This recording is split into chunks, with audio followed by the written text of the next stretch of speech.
Hi there, and welcome to the video release notes for Qimage Ultimate 2016.148. We have some new features in this version that I'd like to go through.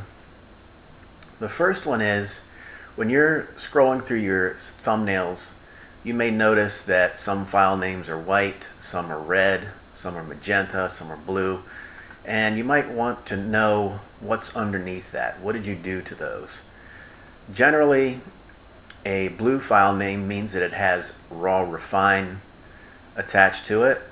Red means that it has an associative filter, which means you've edited that photo. And magenta is basically a combination of the red and blue, which means it has refine and filter adjustments. But when scrolling through these, you may not want to have to double click this image to open the editor and look at the filters and see what you've done. So we've built in a tool now where you can just hover over the file name and it will tell you the filters. There's one vanish filter on that image.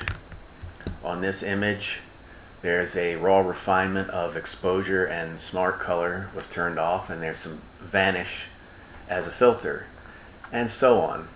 So you can now just hover over the file name to see what was done on each image. And even if there's one that's a little bit more complex, like this one here, that one has vanish, unsharp mask or DFS, levels, contrast, and a crop on it.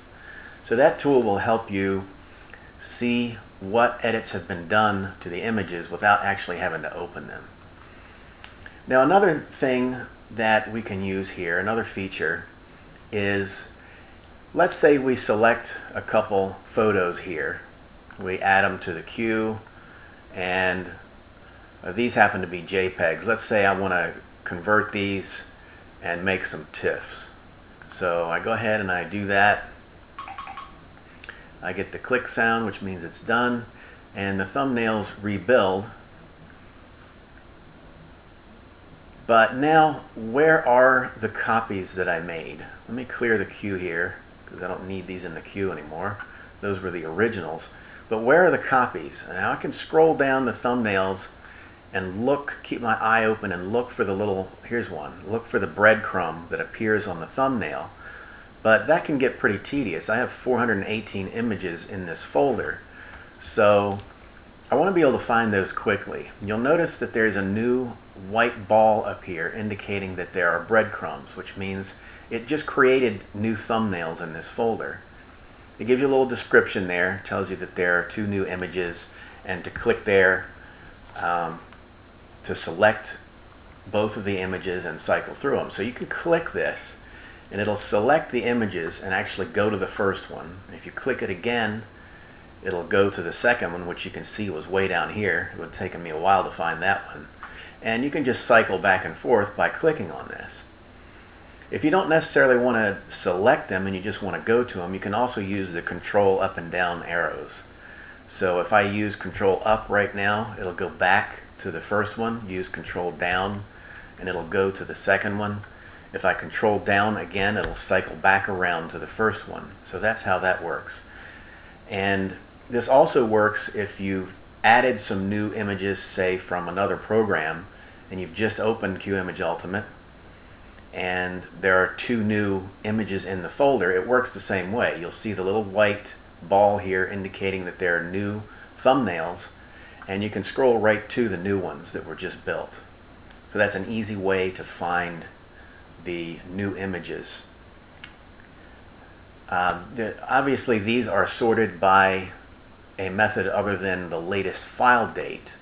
Otherwise it would have put them at the top. I have them sorted by date shot. So it just so happens if I control down, this image here was a little bit older, from August of 2015. So it put it down further in the list. So no matter how they're sorted, now you're able to find them. And the last thing in this version is we have added a profile for the DJI Phantom 3 and 4 RAW files. So if you're looking at raw photos from your Phantom drone, you can actually use them in Qimage Ultimate now, and we've developed a color profile so that you get accurate color from that camera. It's just another camera that we now support.